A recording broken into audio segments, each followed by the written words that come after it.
YouTube Live lets us tag products now! Exclamation point.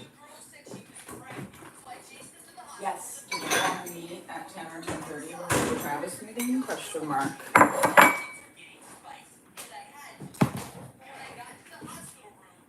Hello, YouTube.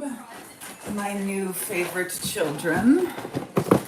Nobody's even here to hear that yet. Alright. Let's see if any of my favorite children show up. Hello! Someone's here. Hello, people. As I was saying, hello, YouTube, my new favorite children. Glad to have you. Okay, we're gonna go live on the new knitting cult lady. I think we are. But Mommy. yes. Not you. Oh. Who else are you calling mommy? I don't know. I was just saying it. Okay. Go live. I guess.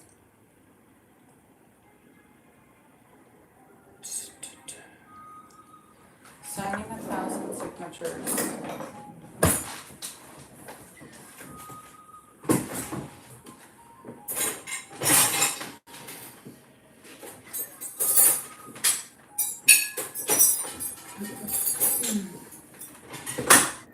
Today I have an exceptionally busy day, but this exciting to me thing where I'm gonna sign a whole bunch of pieces of paper with my name on them. By the way, my signed book is attached to this YouTube Live, which is very exciting. This is the thing TikTok promises you can do, but then doesn't really actually kind of let you do. So, moving some of my focus over to YouTube because the TikTok games are exhausting. The money is good, but the games are exhausting. It's challenging. Okay. Today, I have to sign like 1,000 pieces of paper, and then I have to meet with my talent manager, and then I have to meet with, and we have to meet with the IT guys. Then I have to do my sit rep. If you're on YouTube, you should know my weekly situation report. Yeah. Those are the things. Oh, no. Edit the book. Incorporate all the comments. We got comments back from Mom Sensitivity Reader, Cult Survivor Sensitivity Reader, who's also my mom, Grieving Cult Mama on TikTok. And then we also got from White Woman Whisperer, Rebecca, who hath also written, it's not really a chapter, but it's sort of an afterword to the book about community versus group. So she told me she loved the book, but I should acknowledge my white lady limitations up front, which is fair.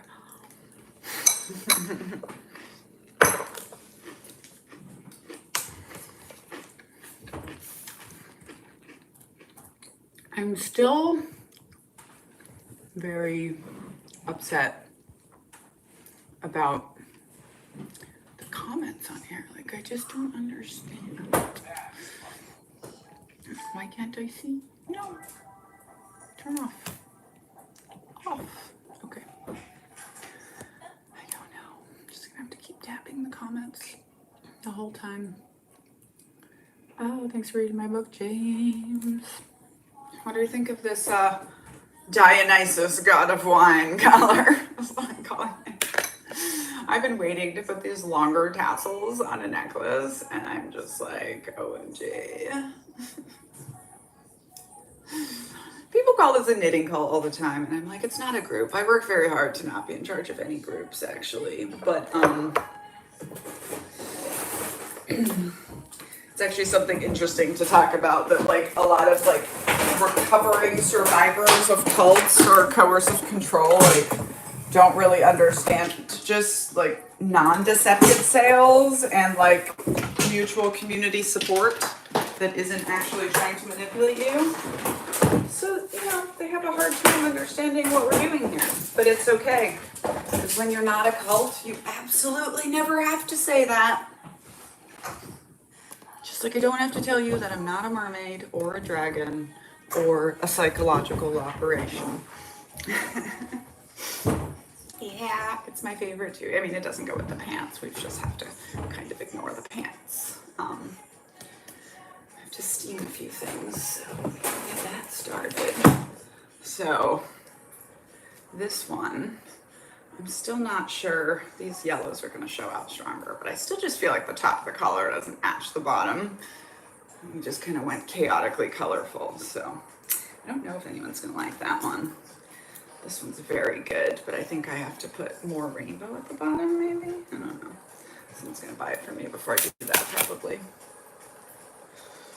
This one, no, kind of Mardi Gras, kind of rainbow. I think somebody will like it.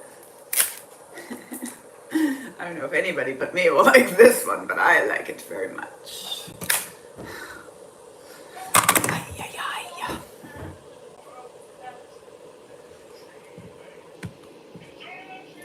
Okay. Yeah, so this is one of the TikTok accounts now. I'm gonna try the multi-account thing and just have like my bigger accounts in the creator fund, this account for books. You know, we'll see. I almost just quit TikTok this week, but I'll try one more thing. And that's the, people just call it the Ukraine collar. This one needs to be a little bit more flat. Yeah. They keep cutting me. Yeah, it's like they take my monetization away. So they'll either like kick me out of the creator fund. Actually, I was getting kicked out of the creator fund a bunch for non-original content, and I was like, what are they talking about? Come on. And it was actually because when I would say, I'm Daniela, scholar of cults, extreme roots, and extremely bad leadership. I wrote this book, Uncultured, about growing up in the Children of God religious cult, going into the cult of the U.S. Army. You can get signed copies here. That was long enough and said exactly enough every time that the AI was flagging it as pre-recorded content. So as soon as I stopped getting that, I stopped being in trouble. But they don't let you be in the creator account and the business account at the same time. I thought I had a hack for that, but I didn't.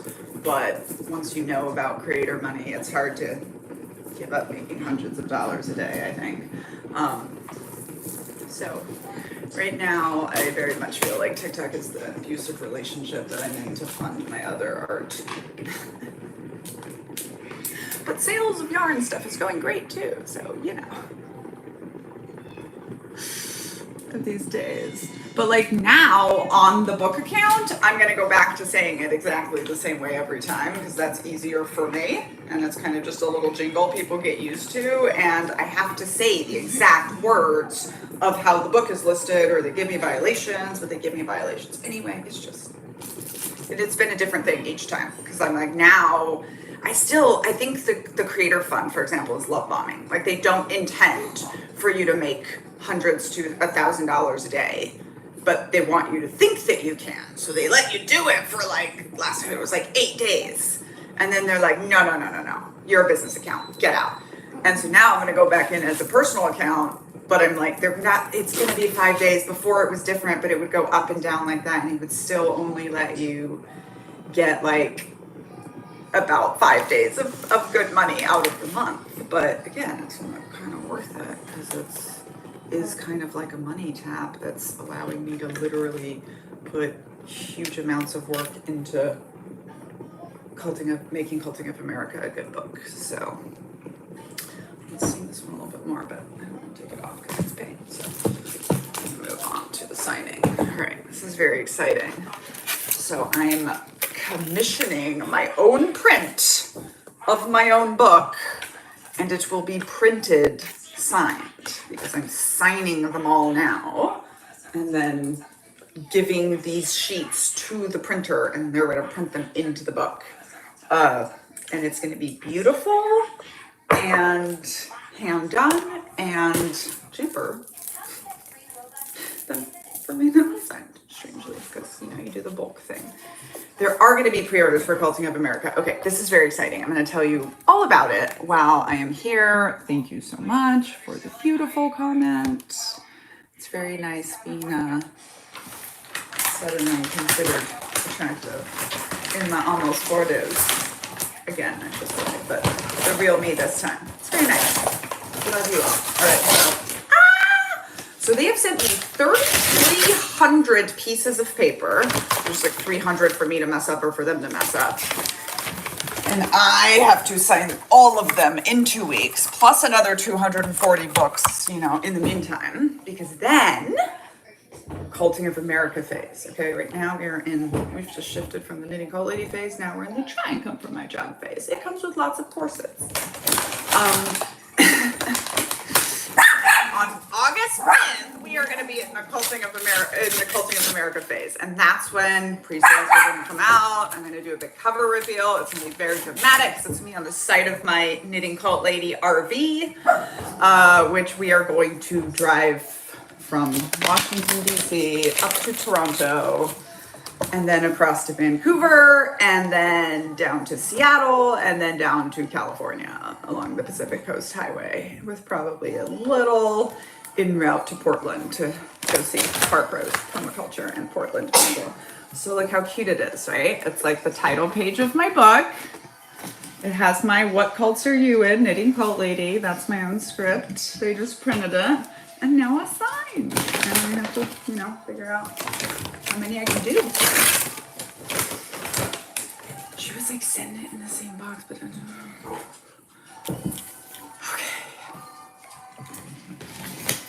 Oh no, somebody's on staff duty. All right, so get this. I got through being a lieutenant and 6.5 years in the Army without ever having to do 24-hour staff duty or ever having to run a range. And my boss was so mad when I put that on Facebook when I got out. He was like, what? I should have made you run aerial gunnery. It was because I just went to war back and forth and then became primary staff as a young lieutenant, so I didn't have to do it. And I feel kind of bad that I never took like a Saturday duty from one of my lieutenants now, but thanks for listening to my audiobook. It was super hard to record. It's like the hardest thing I've ever done in 5 days. It's on Spotify Premium now. And I'm not looking forward to doing the next one. But I'll give myself more than 5 days. Right now what is happening is we are signing.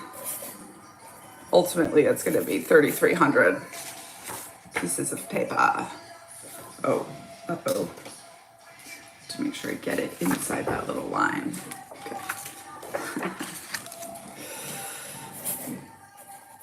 And I'm blowing some people's mind on this new account who just found me because I'm posting my reading in Portuguese videos, and people are like, what? It wasn't the speaking part. Yeah, it was the like emotionally reliving it. Like it's funny because I heard all these authors and artists being like, yeah, it's really hard. You gotta drink tea, you gotta blah, blah, blah. And we discovered that Daniela can talk for 6 to 7 hours a day. No problem. To which Mr. Knitting Quilt Lady says, shocker. But yeah, it was the logistics of the book, right? Of doing the recording. So you have to like read everything the day before to kind of unlock it on your brain and on your tongue. Otherwise you're just going to mess up so many times in the day, right? So I would get up in the morning and I would get to the studio by like 10 a.m. It was like 6 to 7 hours of literally performing and recording the book. All those emotions, and you can't like dissociate when you're narrating, otherwise you're going to go into monotone voice, and that's not good. And we all had some very interesting discoveries, like Daniela being locked in a recording studio, reading Daniela being locked in a recording studio. And then I would be done with that, and I would literally like be back on the train going home, reading the next part. I would get home, I would kiss Knitting Quilt Baby, Mr. Knitting Quilt Lady would put food in front of me, I would continue to read for 4 to 5 hours, and I would go to bed, and then I would do it the next day. And by like Wednesday night at 11 p.m., I was literally emailing my agent, and I was like, I'm breaking, what am I supposed to do? And then I just never sent it, because this was one of those things where it's like, everybody was taking so much care of me the whole process, other than I have no idea why I was only given 5 days. But it was just like, you just have to do it. And this is when you just dig deep into your cult baby. I can do it with a broken heart, and you just do it. And then I was very fortunate that my then also cult baby therapist had been like, you need to put 2 weeks of just like blank time on your calendar, because I certainly needed it. And I just have like repeating diary entries that are just like, today was really hard. Today was really hard.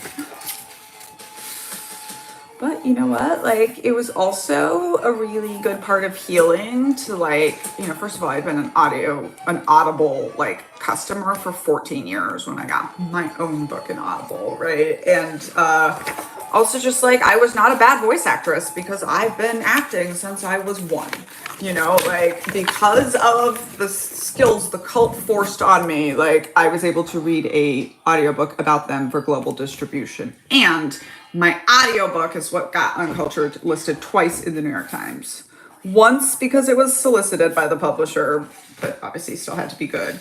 And once because just out of nowhere, the editor of Arts and Culture listed it as one of his favorite things of 2023. And there's Sound of Music references in the book. So I feel like that was a special thing, like, for me. Like, he made that whole list for me. So there you go. You know, and there's something else I always talk about with this book. It's like, we talk about owning your story, but we talk about it from the perspective of like healing, right? But we don't talk about it from the perspective of like, I took everything bad that happened to me, including this photo of me being trafficked as a 2-year-old in Japan, and I own it. And it makes me money. And it doesn't change the past, but it can buy a lot of space for time for healing. So we are going to be doing a class this fall on owning your story. I'm calling it How to Turn Your Story into a Book, a Brand, and a Business. Because writing is my least strength, but I know people. Now, I'm only going to have 15 slots, and it's gonna be offered to book club first, so it might never like come onto the open market. I don't know, but in order to build the class, I'm first doing a series where I'm just recording like how I did it in a series, I think of like 6 to 10 videos, and those are going on my Patreon. If you're a member, you can see them as I post them. I'm also posting chapters of Culting Up America from now through like definitely launch of the era. You'll be able to listen to the whole thing on Patreon. And anyway, so then I'm gonna, when I finish that, basically the same time I launch the class, I'll also just have like a $25 series that you can buy and just listen to like how I did it. And then once I teach one round of the class, I would like to hire a videographer and turn it into like an actual course. I'm also supposed to be building a sociology course based on the book, and I'm also supposed to be writing a musical. But really, I'm supposed to be signing almost 4,000 things. This, by the way, is a psychological operation. Because unless I'm really good at faking it, like, I don't have to tell you that this book is good. Because you're about to see me sign 4,000 copies of it over the next couple days. Oh, if you're annoyed, honey, I'm gonna let you know that nobody went out and found you and brought you here, and nobody's gonna care when you go. Thanks for the hate comment, money. These bros, they still think they can dictate to us, y'all. Literally created my own market and multi-6-figure business out of my brain and yarn. And they still think they can tell me how to be. It's cute. Yes, this is being bound into the books. And for this, like, we had to contract through Macmillan. But for Culting of America, I will be, like, any copy that you buy through me in any way will be signed. So only if you do like an Amazon typo thing will it not be, but you know, turns out I'm really good at selling books. when I both got a book deal and then y'all told me I was autistic, I was like, oh, I knew I couldn't be so good at reading books for nothing.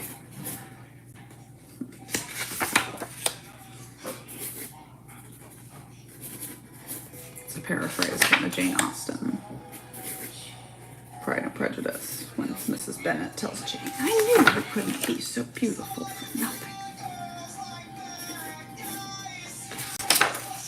Thanks for allowing us to sell you in marriage.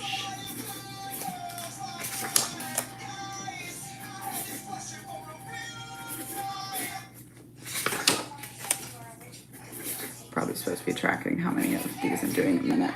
My publisher was trying to calculate for me. So my publisher is a former Navy officer, Korean American woman who was like my rank in the Navy in logistics, and she's just phenomenal and uses her connections throughout Asia and her logistics experience to just like run a non-capitalist company that publishes books she believes in. So she's like, so this many to sign, the publisher's giving you a month, can you do it in 2 weeks? It's like, you just tell me how I need to do it in and I'll get it done, because the Cult Baby, Veterans Included motto is, I can do it with a broken heart. Hey, my TED Talk, my corporate job was Microsoft. A non-capitalist company, I think, is like, we just get rich less fast. Like,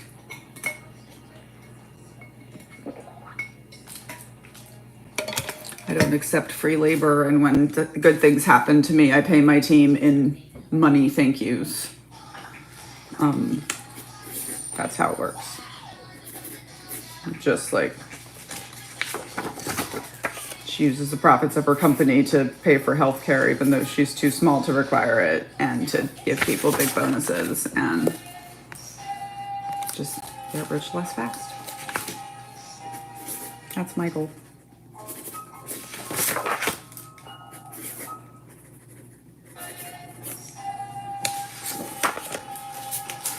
Like, I hate that Taylor Swift's a billionaire, but also if everyone who danced on her Eras Tour stage is not a millionaire at least, very disappointing.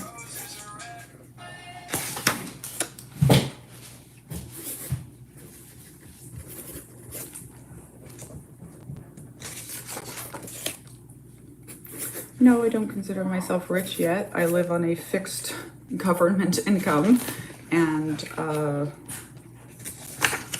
we're decently small. We're definitely not struggling.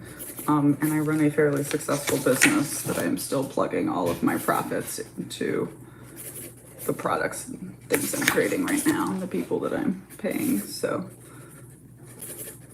but again, what is rich? Came to the US with $0 when I was 15, so I've considered myself rich, I think, since my first Chick-fil-A paycheck. And then I've also lived paycheck to paycheck. But yeah, since I sacrificed my 20s to the military, I have not struggled for money.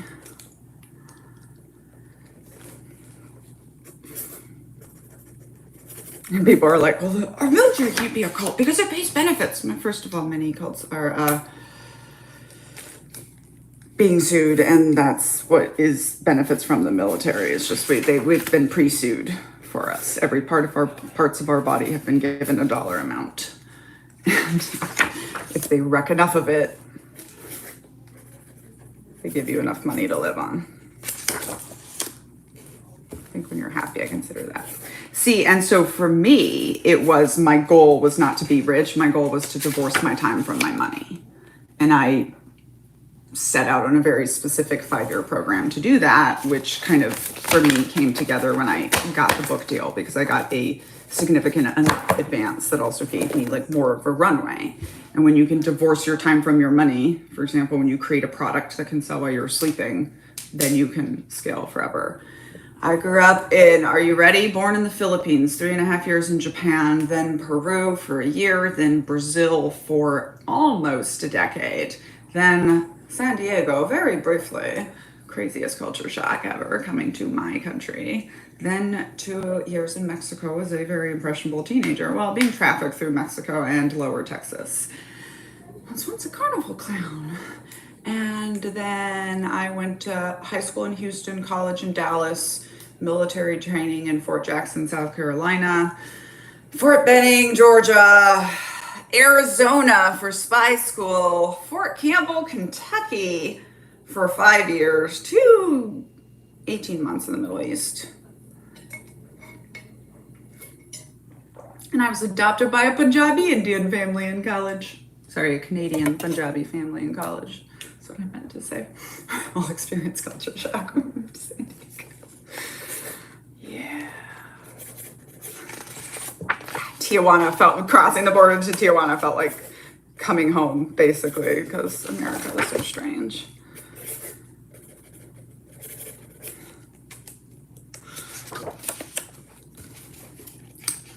So that's where I'm from. I think I'm blowing everyone's minds right now with my language videos, but oh, and I studied in Germany in college.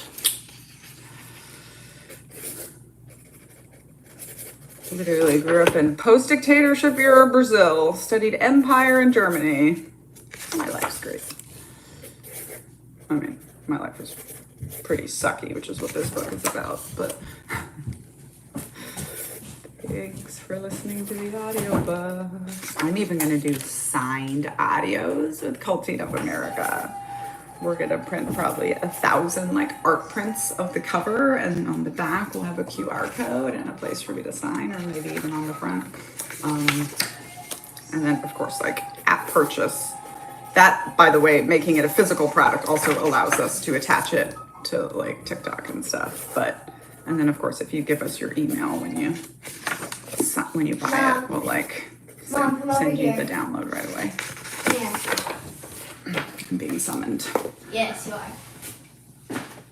Pretend this says mom, okay? Okay. Pretend this says mom. Just wait.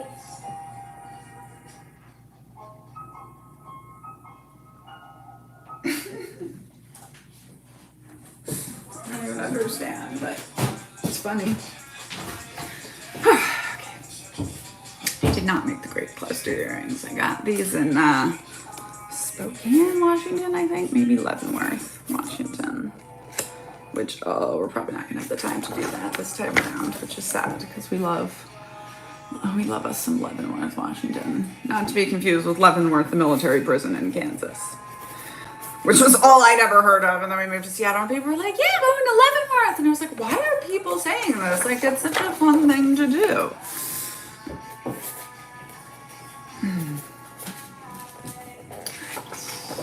How do you secure one of these special copies? Well, like when these ones are out, I'm not sure.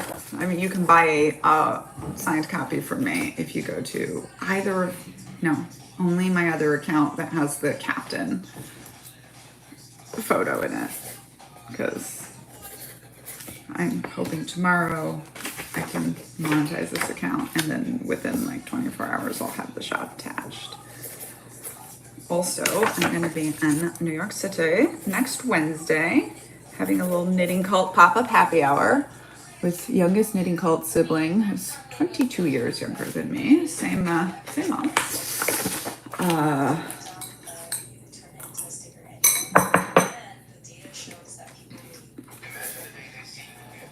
And that is at the Gallivant in Times Square at 5 p.m. next Wednesday. You're not missing out on photos from the audiobook other than the cover photo, but you probably can see that on the audiobook. I did not. Literary quality memoirs don't usually contain photos unless you're like Michelle Obama. The trauma corn memoirs are usually the ones that have the photos, and I was specifically not trying to do that. My actually one requirement was do not put my face on the cover, and then it's very interesting. We have to fight a little bit about the cover, but it came out good.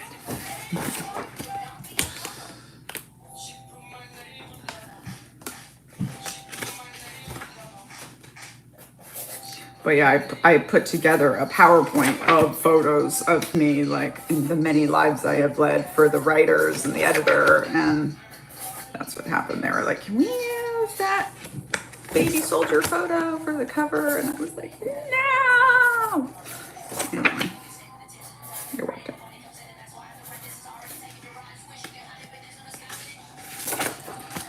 We're gonna stop in Sacramento. Is that along the Pacific Coast Highway? I'm almost certain that we will stop in Napa. I also almost certainly will stop at Woodinville when I'm in Seattle. We'll have like 1 or 2 public events in Seattle for sure. Went out in DC yesterday, took Knitting Cult Sibling to Museum of Natural History, and for the first time actually got to just see the whole thing because they didn't have Knitting Cult baby screaming at me. Recognized by 3 people. It kind of terrifies me a little bit. Like, I've struggled with name recall a little bit significantly since I had pretty bad COVID. And anyway, it's just like I see people, like I saw this woman see me through the train window, saw her face light up, and I was just trying to be like, not light up, but like recognition. And I was like, am I supposed to know her? Am I supposed to know her? By the time she got on the train, I was like, no, okay, she knows me from TikTok. Her and the lady behind her was like, love your videos. And then I just don't know what to say and I get pretty embarrassed. Sometimes I remember to ask people if they want to take photos, but it's usually like when we're standing around at a protest and stuff. I mean, our plan is to drive from the tip of Washington, I mean, actually Vancouver, down to the lowest point of San Diego. But our plan is also to get from Washington, D.C. across Canada and down to San Diego from July 27th to August, like 25th or something. So we're just gonna have to see what happens. We're gonna try to have like scheduled stops so we can do these Knitting Cult happy hours and everything. Actually, the Knitting Cult Lady brand is going to sponsor the whole trip. So that's gonna be super fun, right? We're gonna literally get an RV. I think I got this like black RV, and then we're gonna put like decals on it, which is like my brand sticker, which is like me on the couch with the Republican dog and whatever. And we're gonna have like coming soon, Culting of America with a QR code. We're not gonna let social media see the cover until August 5th, so we can have a very big dramatic reveal, but I think we're gonna let the Canadians see it.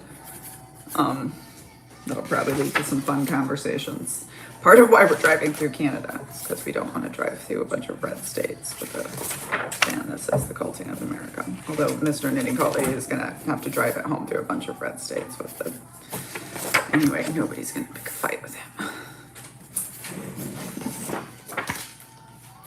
We actually just don't want to give too much money to red states. We'd rather give it to Canada. Plus see Canada.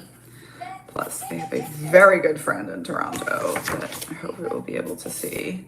And also, the Punjabi Canadian family that adopted me in college is from there. And so they live in Dallas, but their extended family is there. So we'll probably do a day or 2 in Toronto. We'll definitely do something in Calgary. I know a bunch of you have said about Alberta already. And it's going to take us like 8 days to cross Canada. We did about 10 pages in a minute. Awesome.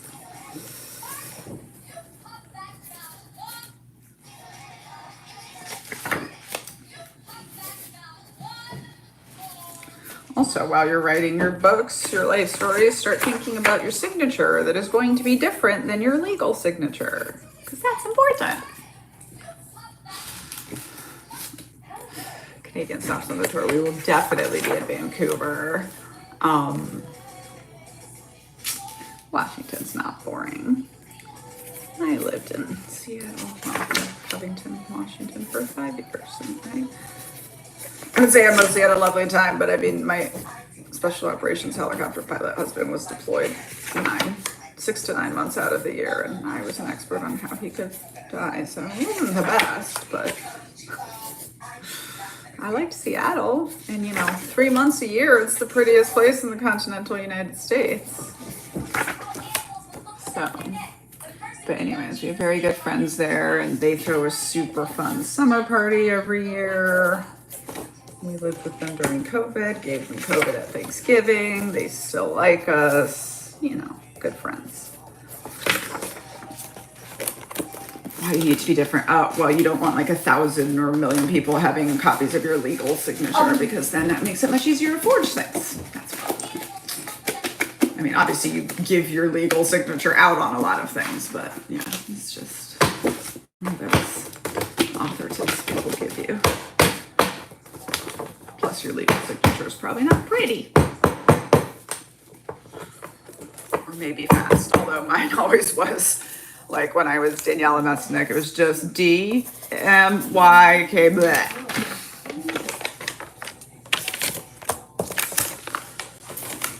Oh, especially when you're primary staff in the Army, you're signing like so many things. So yeah, I'm not writing out Daniela Mesnick. Let's cry.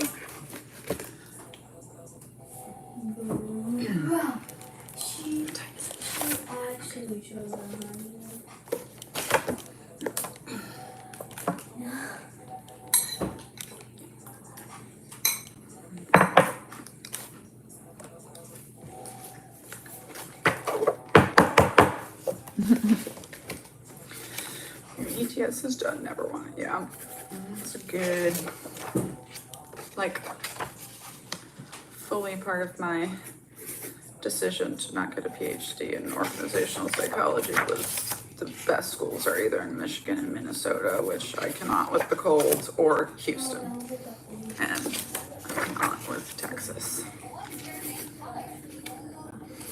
I have paid my Texas dues.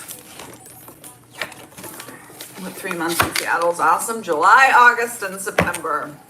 There's July, August, and September, and gray. Those are the seasons. Now, on the plus side, it never gets too cold in Seattle, so I like that. But Mr. Knitting Cutley, who's from Seattle, seriously gets SAD, seasonal affective disorder, and he very much disagrees with that, but the rest of us get it. And then when he retired and we drove away in a van, I just watched his eyes get bluer. And I was like, yup.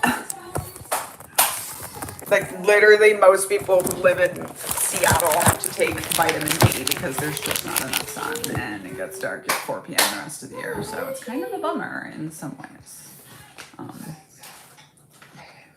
But again, and then you also don't have extremes and people think it rains so much, but New York City gets more rain than Seattle and you just don't use an umbrella. It's just kind of a constant drizzle anyway. The comments are being annoying.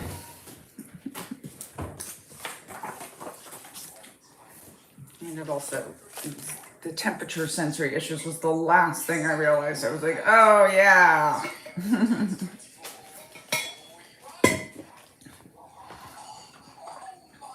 Sending lives to a vet friend. I self-published it. So much stuff. These are your things. Yeah. And it's funny because, we know it's culty. It's just the first one that wrote it down. The first article I published was called I Escaped the Cult but Couldn't Escape the Cult Mentality, and I was comparing the cult and the army, and I wrote, veterans always ask me why I escape one cult and then join another, and the male civilian senior editor was like, no veteran would say this. And I call that millsplaining. Oh, why are we fucking Washington? What does Washington do? I enjoyed Washington State, but I also enjoy living near the other Washington.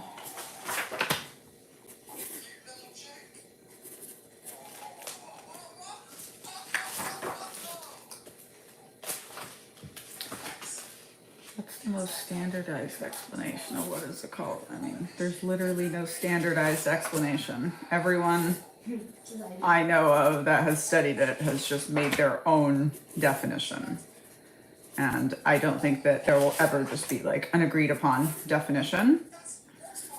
I think that we agree that the word cult is pejorative, at least in the way that we use it. Like when we say the cult of Dionysus or the cult of Rocky Horror Picture Show, we just mean like a funky obsession with something.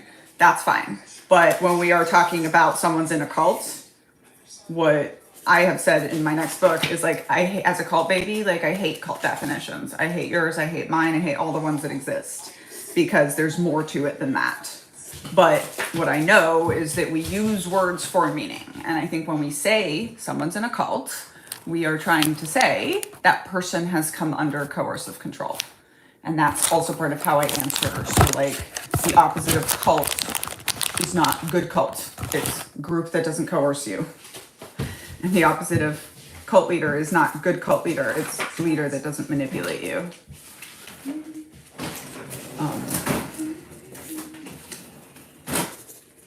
Hate does take a lot of effort, but it can be easier to motivate and control people with hate than with love, unfortunately.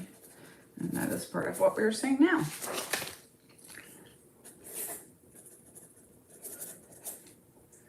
But yeah, this and you know, my thing as like, look, I've studied cults for whatever 38 minus 22 is, plus my own lived experience. I think I have two perspectives that we don't find in other cult experts, which is being a cult baby, then grown up and turned expert, and being the only one that we know of that has military expertise. And like, just have some different views. But I also like purposefully did not go into academia to help further define cults. I came out into the researcher practitioner gap to be like, as we are going to say in the musical, call it what you want, call it what you want to. Like, I came from a super extreme cult and I have all the credentials and I'm just going to be here and define cult behavior and tactics and techniques and procedures, which is how we break down stuff in military intelligence. And like, if you relate to it, yes. If you are relating to the stories of the girl from one of the most extreme cults, you probably belong here.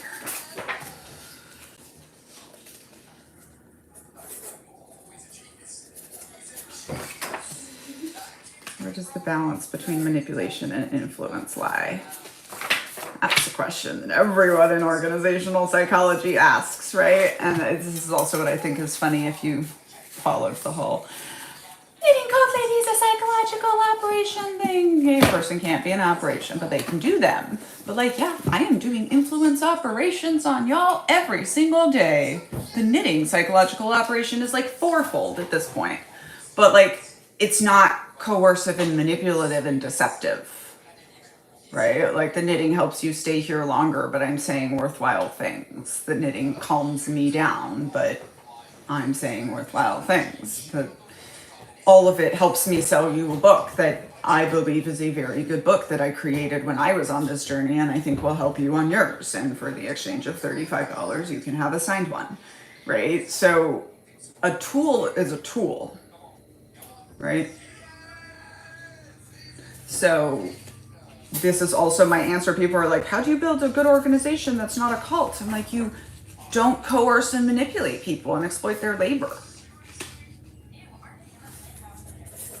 And I think we really misunderstand cults because we stop at the what. They did what? They justified schmecks with children, or how horrible, or they help people get sober, how lovely. And we don't get to the why. And the why is always, every single time, to exploit your labor.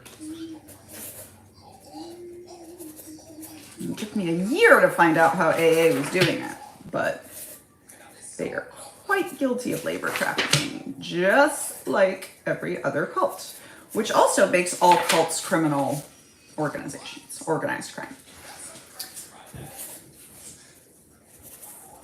So, and these are kind of, I'm not the first scholar that has done this. There's Dr. Alexandra Stein, who wrote Terror, Love, and Brainwashing, who was like, yeah, terrorist groups, gangs, cults, like these are all the same.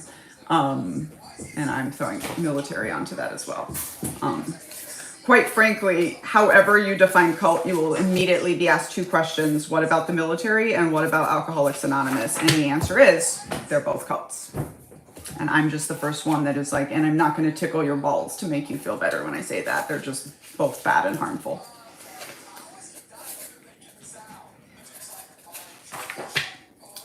I did not get nominated for anything for my audiobook.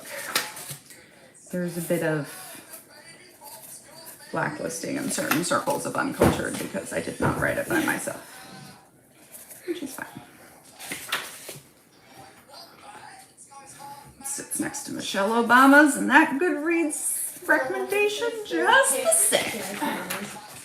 How is MAGA's labor exploited? They are literally pushing back labor laws in many different states of the country successfully in places like Florida and Alabama. And it's already legal for 12-year-old children to work full-time in agriculture, especially if they're brown. Every conservative throwback fundamentalist BS group is about going back to a time before child labor laws and women were protected by labor. That's how MAGA exploits labor. AA does it by pressuring newly sober people to work for free or for cheap in the businesses of long-term sober people. The Children of God did it by using us for first religious prostitution and then entertainment. We performed twice at the White House after being in Time magazine as a sex cult. It's always the labor. As soon as you find, like, I had been studying cults from the age of 22. I had already identified it subconsciously when I listened to a book about growing up in the Sea Org of Scientology, and I literally recognized the child labor, and I was like, oh, it's all the same. But it wasn't until I was 33 years old, I'd already written this book, and I heard Dr. Yanya Lalich say cults are always about labor, and I immediately understood my life. It's like, oh, I was trafficked around the world as a child actor, and we were an army of 7,000 singing, dancing beggars for Jesus. People are like, did you know Joaquin River Phoenix? I'm like, no. And ironically, I was the famous actress. They were just the street beggars, okay?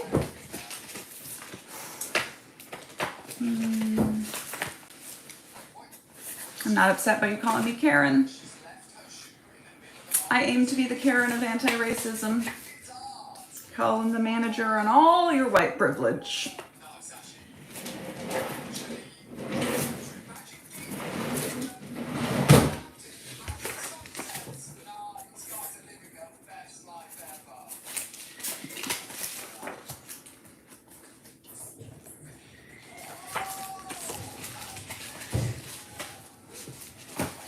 No, of course not.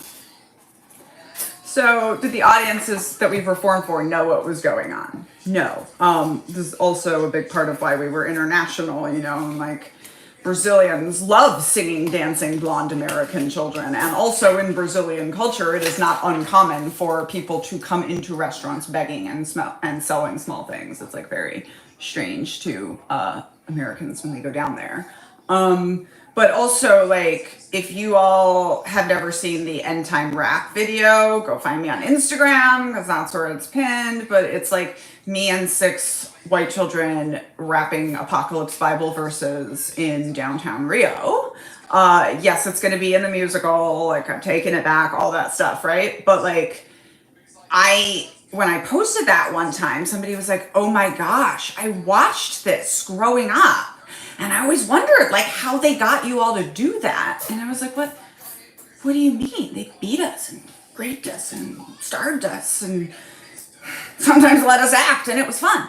But, that's not what it looks like. We look like singing, smiling, dancing children for Jesus. And that's, by the way, why I will never trust a child. When you trot out your child to tell me how great your homeschooling is, or how great your community is, or how great your program is, or how great your Waldorf is, get bent.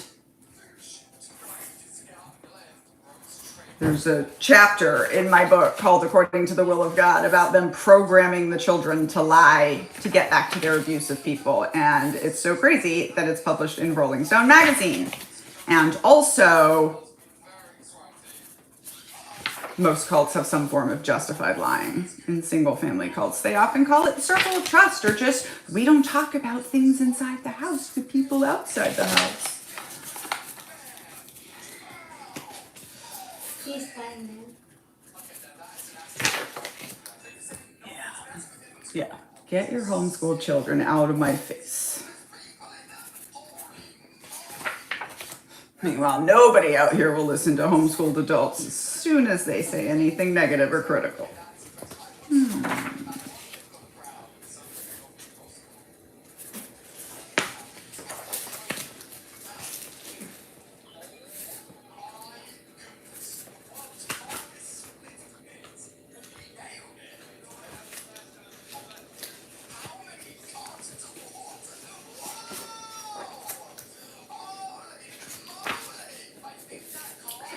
Non-cult parenting.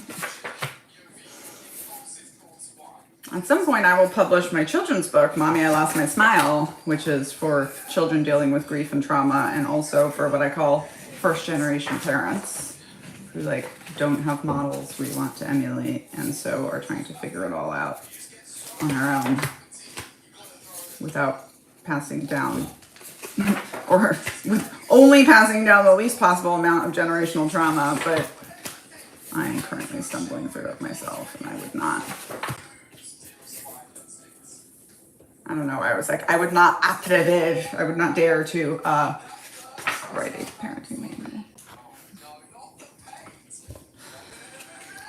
I was homeschooled and really just used as child labor. Very, very common. Many such cases.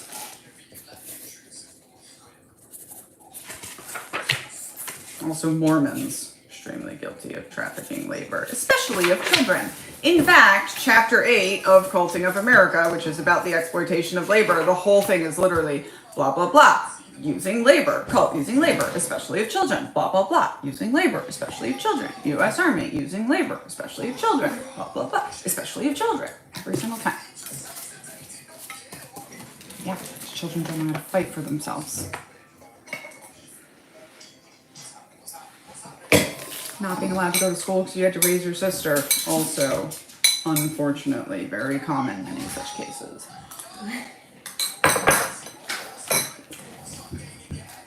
My thoughts on homeschooling are this.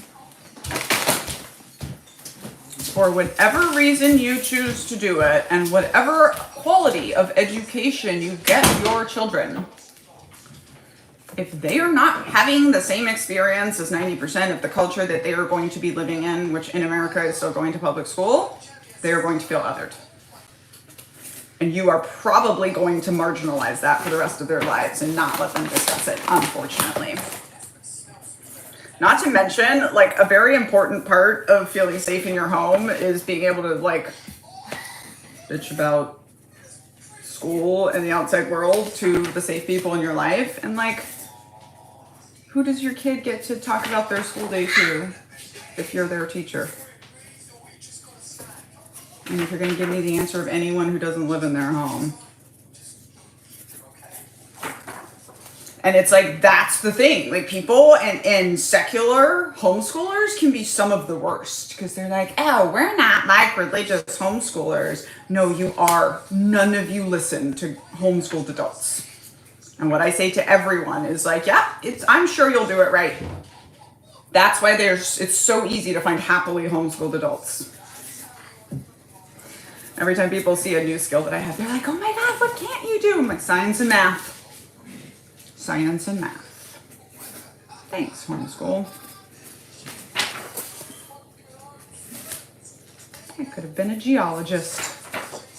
Oh, I went to the gemstone part of Natural History Museum. It's one of my favorite. It's one of my happy places because so many of the gemstones are from the part of Brazil where I grew up in.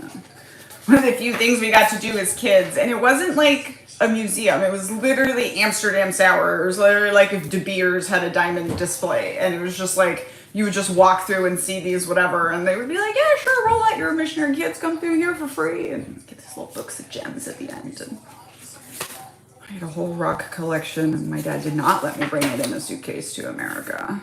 So rude. I cannot still eat the science base or the math base. I'm definitely stuck to the soft skills, but that's okay. I'm the Sheldon Cooper of language, and I do good things with it.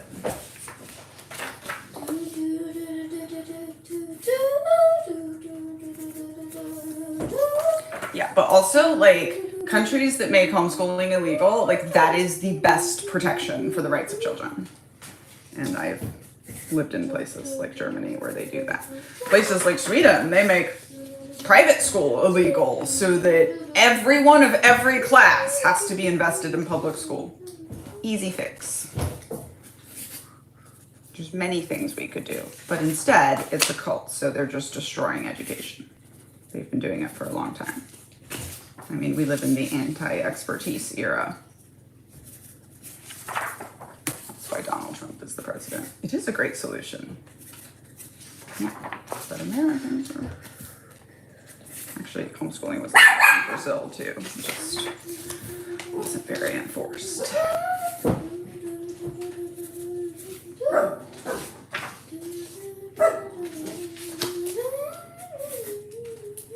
Private schools and public schools can be very cult-like, and in fact, I say the only thing cultier than the public education system is private schools followed by homeschools.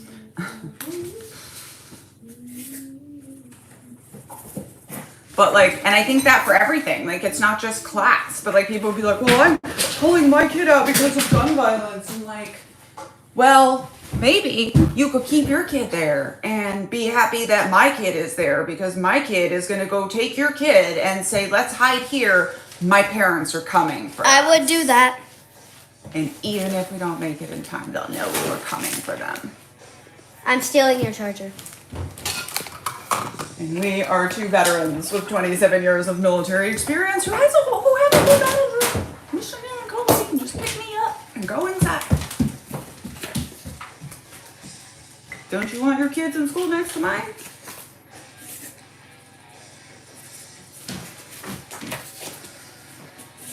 I get the most upset if I'm just going to take my toys and go home because it's dangerous.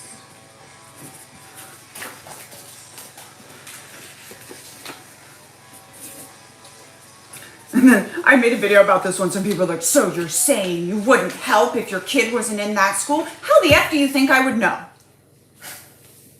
Sick. So you're at waffles?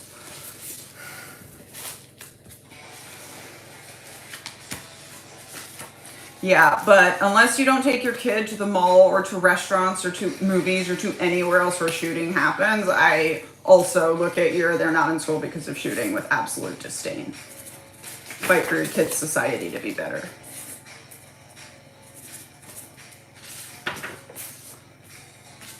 Yeah, home is statistically one of the most dangerous places. Yes. And the most dangerous woman, a woman will ever meet by huge generations of numbers is her husband.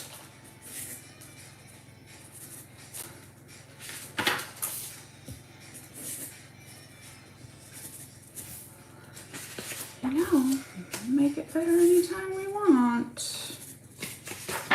But we're on this timeline instead.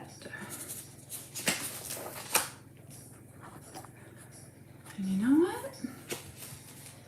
We'll make it through this one too.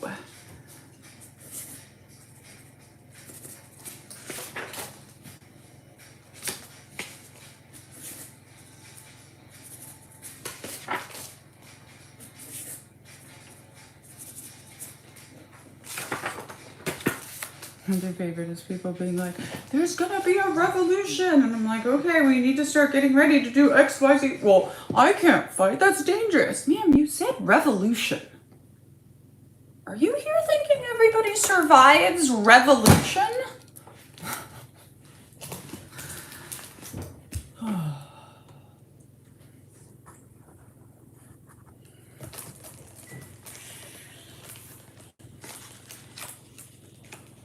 That's why women are good at patterns. Yeah, we have to be, right?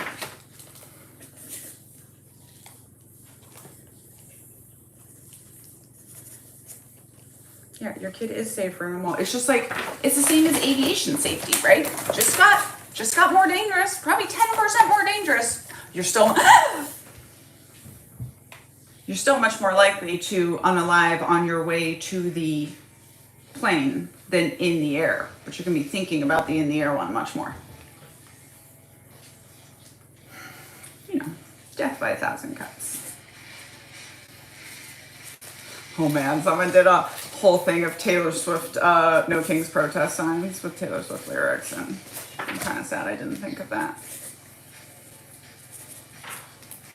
Did you know that when either Mr. Nitty Coat Lady and I run for office, we're definitely going to come into only the young, only the young, only the young can run. Oh no, I'm not okay. I wrote a very famous trauma memoir, and that's part of why everybody's here. Imagine being okay right now.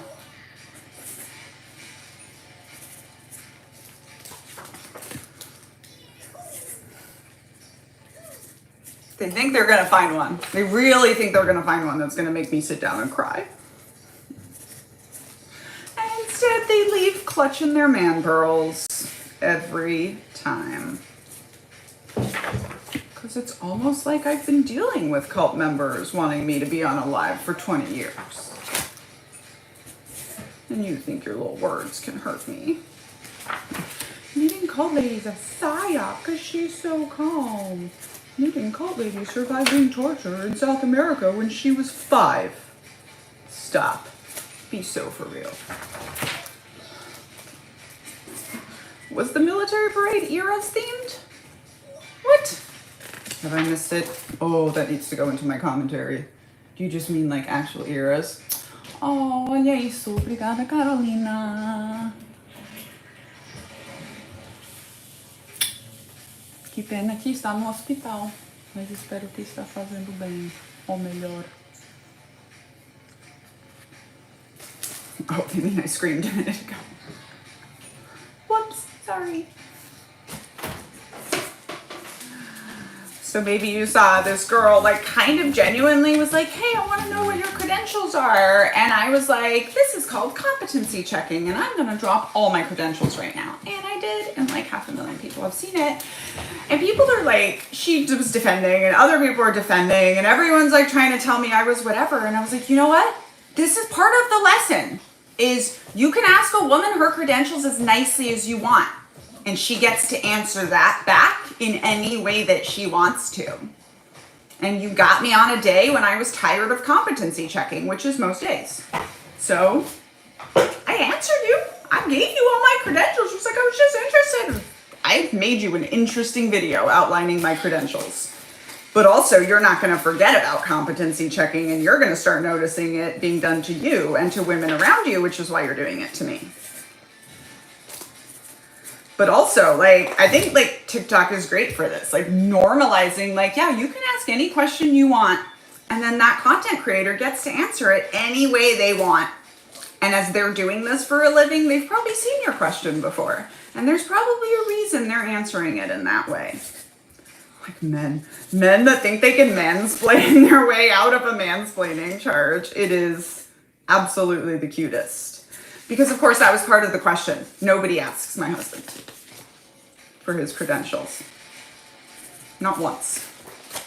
Not even like, oh, you were a special operations helicopter pilot. Fascinating. What was your route to get there? No. They're just like, Roger.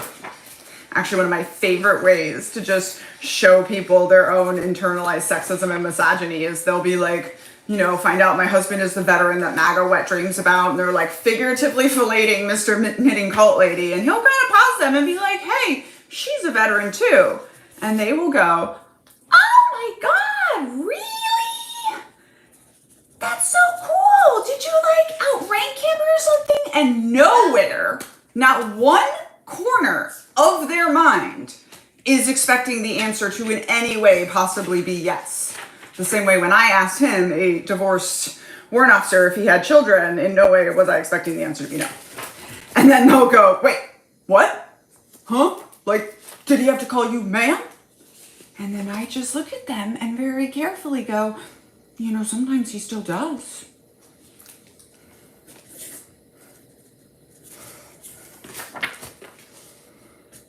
the amount of times on here I'll be wearing my 101st combat badge. It's in the name.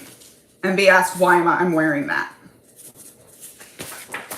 I'll give you 2 motherfucking guesses.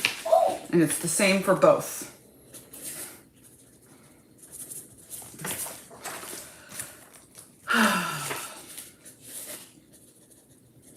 All right, I have no idea how many we got through, and I'm never going to count, but I must begin to bid you ciao.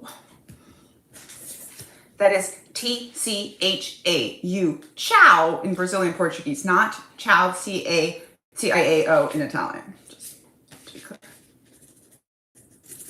Even though I'm more Italian, I speak much more Brazilian Portuguese.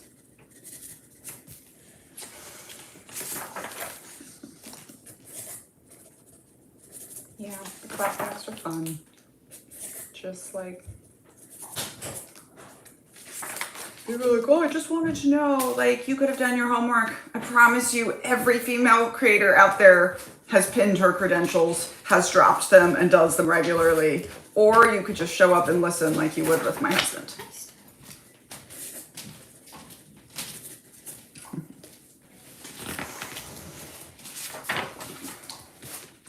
Portuguese is a romance language. Portuguese, English, Spanish, French, Italian, and Romanian. Romanian. It's in the name, but most people don't realize that part. My college roommate was from Moldova, and I could kind of understand a little bit of her words. What's interesting to me is European Portuguese and European Spanish are very similar, right? European Portuguese just developed out of Spanish. I speak Brazilian Portuguese and Mexican Spanish, which are about as far apart as the 2 languages could get. And fortunately, I learned Portuguese first because it's much easier to go. I just always understood Spanish. I was like, I just have to learn the difference. It's not the other way around. But anyway,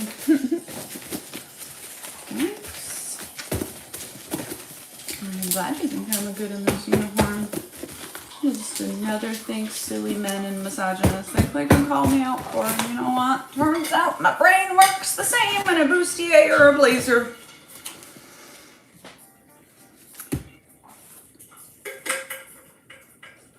I mean, it's not, I can't say if Portuguese or Italian was easier because I learned Portuguese when I was 10 by living in the country. But I mean, Portuguese is a significantly harder language to learn than Spanish, so I would assume Italian's a little bit easier than Portuguese. Portuguese is just, especially Brazilian Portuguese, has continued to develop very many, like a word in Spanish will have the 6 verb tenses. The same verb in Portuguese has 64, and you're just never gonna know all of them, so. We are definitely, almost certainly going to stop in LA because I want to. There's a warrant officer pilot of the same rank of my husband, same helicopter, but woman, and her ex-Mormon wife, who are musicians. And hopefully they'll come play a book party, but also hopefully we'll get together and jam out some songs for the musical, of the Cult Baby musical. Which, I'm trying so hard to get to, but I keep being busy, running a social media business and also trying to get this other book finished. But one of these days, we'll get to the musical. Right. My friends. Yeah, that's with California, right? That was funny in the Army where the first time some soldiers messed it up,